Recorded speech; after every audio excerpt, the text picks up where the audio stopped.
আসসালামু আলাইকুম। আজকে অনেকগুলো গরম সংবাদ আছে। ১ নাম্বার সংবাদ, ইরানের মারের চোটে ইরাক ছাড়ার ঘোষণা দিচ্ছে মার্কিন যুক্তরাষ্ট্র। ইরাক থেকে সরিয়ে নেয়া হয়েছে আমেরিকার ৫ টি প্যাট্রিয়ট এয়ার ডিফেন্সের সবগুলোই। এরবিল ছাড়ছে মার্কিন সেনারা। ২ নাম্বার, শুধু ইরাক নয়, এবার কুয়েত ছাড়ার চিন্তা করছে মার্কিন যুক্তরাষ্ট্র। তথ্য প্রমাণ সহ আজকের লাইভে সেগুলো দেখাবো। ৩ নাম্বার, আমেরিকার কপালে যেন শনির দশা ছাড়ছে না। মার্কিন যুক্তরাষ্ট্রের একটি F-35 বিমান ভূপাতিত হয়েছে। নিশ্চিত সংবাদ। মার্কিন যুক্তরাষ্ট্রের ক্যালিফোর্নিয়া অঙ্গরাজ্যে এই বিমানটি মাটিতে চুম্বন খেয়েছে। মাটির মধ্যে বিধ্বস্ত হয়েছে। বিমানটিকে আগুন নেভানোর চেষ্টা করছে ফায়ার সার্ভিস। কিন্তু এই বিমান আগুন নেভালেও কি, আগুন না নেভালেও কি? বিমানের সাড়ে সর্বনাশ হয়ে গিয়েছে। প্রিয় দর্শক, আজকে ইরান যে হুঁশিয়ারি দিয়েছিল যে আমাদের টার্গেট মধ্যপ্রাচ্য থেকে সবশেষ মার্কিন সেনাদেরকে বিতরণ করা, আমেরিকার সকল ঘাঁটিগুলোকে বন্ধ করা। এখন আমেরিকা নিজেই একের পর এক ঘোষণা দিচ্ছে তাদের পক্ষে আর ইরাকে, কুয়েতে থাকা সম্ভব নয়। কুয়েত সম্পর্কে তারা বলছে, the US liberated Kuwait but now struggles to protect it from Iran. Iraqi নাকি আমেরিকাই নাকি কুয়েতকে স্বাধীনতা দিয়েছিল। এখন তারা আর ইরান থেকে রক্ষা করতে পারছে না। প্রিয় দর্শক, কে কোথা থেকে আমাদের লাইভে যুক্ত হয়েছেন, সবাইকে স্বাগত জানাচ্ছি। আজকে পহেলা আগস্ট। পহেলা আগস্টে আজকে সবাইকে তুর্কিপিডিয়ার লাইভ নিউজে আবারও স্বাগত জানাচ্ছি। বাংলাদেশের গফরগাঁও জেলা থেকে আমাদের একজন দর্শক জয়েন করেছেন, সিলেট থেকে, ঢাকার মিরপুর থেকে। প্রথম ব্রেকিং সংবাদটা জানাই, মার্কিন যুক্তরাষ্ট্রের মধ্যপ্রাচ্যের সবচেয়ে বড় ঘাঁটি ছিল ইরাক, এবং ইরাকের এরবিল, এই এরবিল হলো কুর্দিস্তান বা কুর্দিশদের জায়গা।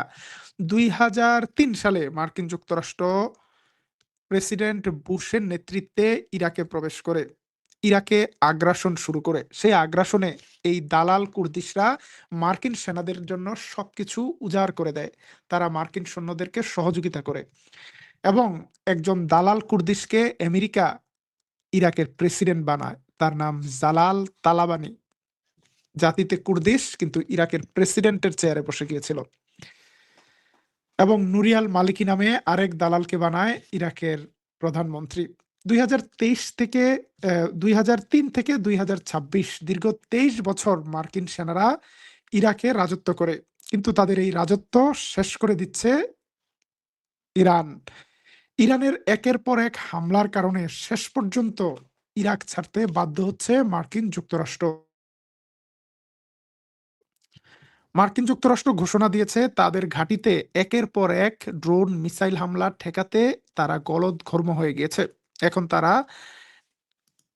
একটা অজ্ঞাত লোকেশনে তাদের পেট্রিয়ট এয়ার ডিফেন্স গুলো সরিয়ে নিচ্ছে। তাদের যদি ৫টি পেট্রিয়ট সরিয়ে নেওয়া হয়, তখন তারা তাদের হেলিকপ্টার সহ সকল সরঞ্জাম সরিয়ে নিতে বাধ্য। কারণ মিসাইলগুলো ঠেকানোর আর কিছুই থাকলো না। আর হেলিকপ্টার, সামরিক সরঞ্জাম সরিয়ে নিলে তখন তো আর সেখানে মার্কিন সেনারাও থাকতে পারে না। তারা চিন্তা করছে আগামী সেপ্টেম্বর নাগাদ পুরো ইরাক থেকে তারা তাদের সৈন্য প্রত্যাহার করবে। ইতিমধ্যে সিরিয়া কিন্তু আমেরিকান সৈন্যমুক্ত হয়েছে। যুদ্ধ নয়, কৌশলে, কূটনীতির মাধ্যমে সিরিয়ার সরকার আমেরিকানদেরকে সিরিয়া থেকে ইরাকে পাঠিয়ে দিয়েছে। এবার ইরান তাদেরকে ইরাক থেকেও বের করে দিচ্ছে। ইরাক থেকে বের হওয়ার পর আমেরিকার সৈন্যরা এবার কুয়েতের মাটিও ছাড়তে বাধ্য হবে। কুয়েত থেকে নতুন তথ্য আসছে, কুয়েতে মার্কিন যুক্তরাষ্ট্রের ঘাঁটিগুলোতে দফায় দফায় বিমান হামলা, মিসাইল হামলা, ড্রোন হামলা হচ্ছে, এবং এই হামলার ঘটনা ঘটেছে গতকাল রাতেও। সর্বশেষ তথ্য অনুযায়ী ইরানি হামলার জেরে কুয়েত ছাড়ার কথা সিরিয়াসলি ভাবছে মার্কিন যুক্তরাষ্ট্র। বিশেষ করে ইরানের সাথে যুদ্ধে নিজেদেরকে অরক্ষিত দেখছে আমেরিকা। সুতরাং কুয়েতকে রক্ষার কথা বাদ দিয়ে নিজেদের পেছন রক্ষা করার চিন্তা করছে। সবকিছু পিটিয়ে লাল করে দিচ্ছে ইরান। যদিও তারা কখন কুয়েত ছাড়বে সেটার ঘোষণা দেয়নি, কিন্তু ইতিমধ্যে কুয়েত থেকে সৈন্য সংখ্যা কমানোর কথা ভাবছে। ঝুঁকি কমাতে ওয়াশিংটন সৈন্য সংখ্যা এবং সামরিক উপস্থিতি কাটছাঁটের কথা ভাবছে। অন্যদিকে কুয়েত এখন নিজেরাই এয়ার ডিফেন্সের মাধ্যমে তাদের শক্তিশালী প্রতিরক্ষার চিন্তা করছে। আমেরিকার কথা বাদ। আমেরিকা চলে গেলে কুয়েত পাকিস্তানের কোলে ওঠার চিন্তা করছে। সাম্প্রতিক সময়ে কুয়েত পাকিস্তানের সাথে সামরিক চুক্তিকে অ্যাপ্রুভ করেছে কুয়েতের সংসদ। কুয়েত মনে করছে আমেরিকা আর তাদেরকে বাঁচাতে আসবে না। এখন এই গ্যাপটা পাকিস্তানকে দিয়ে ফিল আপ করা যায় কিনা চেষ্টা করছে। শুধুমাত্র ইরাক, কুয়েত নয়, আর কোন দেশ থেকে মার্কিন সেনাদেরকে বিদায় হওয়া দরকার? সৌদি আরবের পবিত্র ভূমিতে মার্কিন সেনাদের কি দেখতে চান? সৌদি আরবের সাথে ইতিমধ্যে পাকিস্তানের চুক্তি হয়েছে। তুরস্ক বলেছে সৌদি আরবের যদি প্রয়োজন হয় তুরস্ক সৈন্য পাঠাবে মক্কা মদিনার নিরাপত্তার জন্য। তবে শর্ত হলো আমেরিকান সৈন্যদেরকে সরে যেতে হবে। প্রিয় দর্শক, পৃথিবীর ইতিহাসে কখনোই মক্কা মদিনা কিংবা সৌদি আরবে কোনো কাফের মুশরিকদের সৈন্য ঢুকতে পারেনি, কিন্তু সৌদি রাজবংশ নিজেদের গদি রক্ষার জন্য মার্কিন সৈন্যদেরকে সেই 1991 সালের গালফ ওয়ারের পর থেকে তাদেরকে সৌদির পবিত্র ভূমিতে আশ্রয় দিয়ে রেখেছে। শুধু আশ্রয় নয়, আপনারা শুনলে অবাক হবেন, সৌদি আরবে নিযুক্ত মার্কিন সেনাদের বেতন দেয় সৌদি সরকার। শুধু সৌদি আরব নয়, আমেরিকা এই ধরনের শর্ত চাপিয়ে দিয়েছে জাপানের উপরে, কোরিয়ার উপরে। তাদেরকে নিরাপত্তা দেওয়ার কথা বলে এই ধনী দেশগুলো থেকেই আমেরিকান সৈন্যদের বেতন ভাতা, সুযোগ সুবিধার ব্যবস্থা হয়। প্রিয় দর্শক, ইরানের হুঁশিয়ারিগুলো যে শুধুমাত্র কথার কথা ছিল না, সেটি প্রমাণ পাওয়া যাচ্ছে। যুদ্ধ শুরুর 2-3 মাসের মধ্যেই মধ্যপ্রাচ্য ছাড়তে বাধ্য হচ্ছে মার্কিন সেনারা। এদিকে হরমুজ প্রণালী থেকে আরেকটি জাহাজে আক্রমণ হয়েছে বলে আমরা কিছুক্ষণ আগে খবর পেয়েছি। শুধু হরমুজ প্রণালী নয়, বাবেল মানদেব প্রণালী থেকেও সৌদি জাহাজকে তাড়িয়ে দিয়েছে আনসারুল্লাহ হুতি বাহিনী। আনসারুল্লাহ হুতিদের হামলায় পিছু হটেছে সৌদি সৌদি আরবের ওয়েল ট্যাঙ্কার বা তেলবাহী জাহাজ।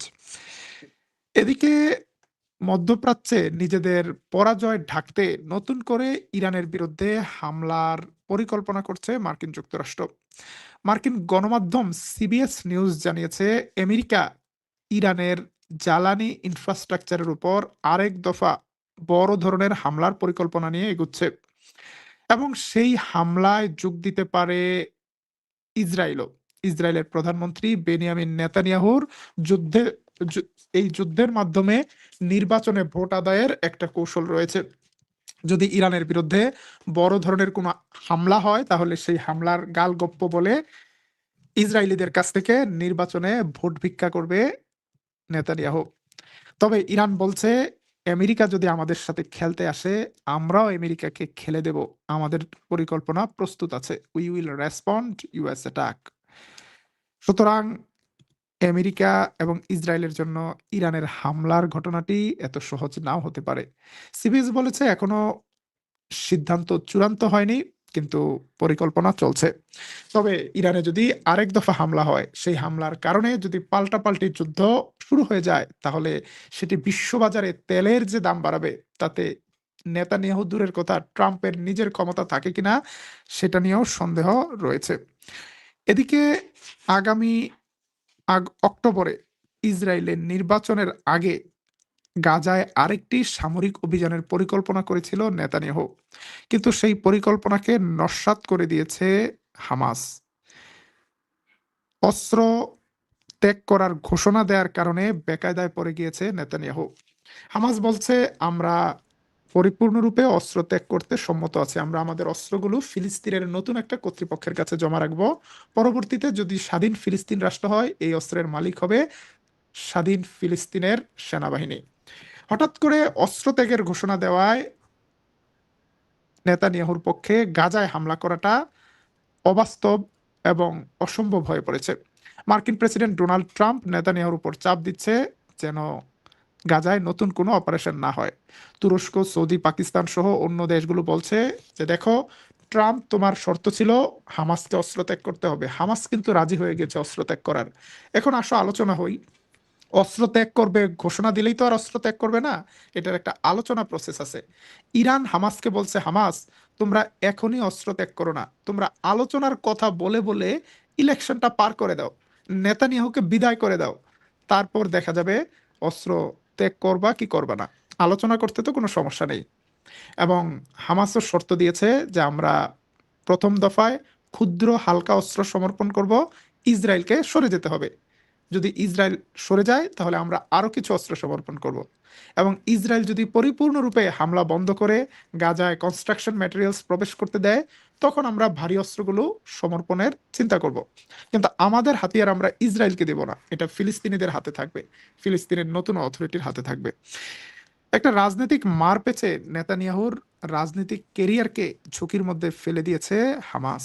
হামাসের এই চিন্তাটি হামাসের একার নয়, হামাস ফিলিস্তিনের অন্যান্য গ্রুপগুলোর সাথে আলোচনা করে, রিজিওনাল অন্যান্য এলাইদের সাথে, মিত্রদের সাথে আলোচনা করে এই সিদ্ধান্ত নিয়েছে। এখন এখন নেতানিয়াহুকে থামানোর দায়িত্ব হয়ে গেছে ডোনাল্ড ট্রাম্পের। শুধু নেতানিয়াহু নয়, উগ্রবাদী যত ইসরায়েলি পলিটিশিয়ান গাজায় হামলার স্বপ্ন দেখছিল, তাদের স্বপ্ন এখন আর বাস্তব হওয়ার সম্ভাবনা খুব কম। আমরা আশা করব গাজা যে কোনো আগ্রাসন থেকে মুক্তি পাবে, আগ্রাসন থেকে মুক্ত থাকবে ইরানও। প্রিয় দর্শক, ইরানের সাথে 2 দফায় হামলা করার রেজাল্ট হিসেবে দুটি দেশ থেকে আমেরিকা সৈন্য প্রত্যাহার করতে বাধ্য হচ্ছে, একটি ইরাক আর একটা কুয়েত। আরেকটা সুখবর না দিয়ে লাইভটা শেষ করা যাবে না। ইতিমধ্যেই কাতারে অবস্থিত মার্কিন যুক্তরাষ্ট্রের সবচেয়ে বড়, মধ্যপ্রাচ্যের সবচেয়ে বড় বিমান ঘাঁটি আল উবায়েদ ঘাঁটি কিন্তু বন্ধ ঘোষণা করা হয়ে গিয়েছে। অর্থাৎ কাতার, কুয়েত এবং ইরাক 3 দেশেই মার্কিন যুক্তরাষ্ট্রের পরাজয় হচ্ছে। সুতরাং এই যুদ্ধে জয়ী শক্তিকে ইরান নাকি আমেরিকা, ইসরায়েল? আপনাদের মূল্যায়ন কি? এই যুদ্ধে বিজয়ী শক্তির নাম কমেন্টে লিখে যান। ইরাক আমেরিকা যুদ্ধের সর্বশেষ পরিস্থিতি সংবাদ জানতে চোখ রাখুন তুরস্ক থেকে প্রচারিত তুর্কি এপিডিয়া নিউজে। যারা প্রথমবারের মতো আমাদের নিউজ দেখছেন, এই চ্যানেলটি সাবস্ক্রাইব করলে প্রতিদিন কয়েক ঘন্টা ব্যবধানে আপডেট সংবাদ পাবেন। আমাদের সংবাদগুলো ভালো লাগলে লাইক, কমেন্ট, শেয়ার দিয়ে আমাদেরকে সাপোর্ট করতে পারেন। আবারও দেখা হবে তুর্কিপিডিয়া নিউজে, ইনশাল্লাহ। আল্লাহ হাফিজ।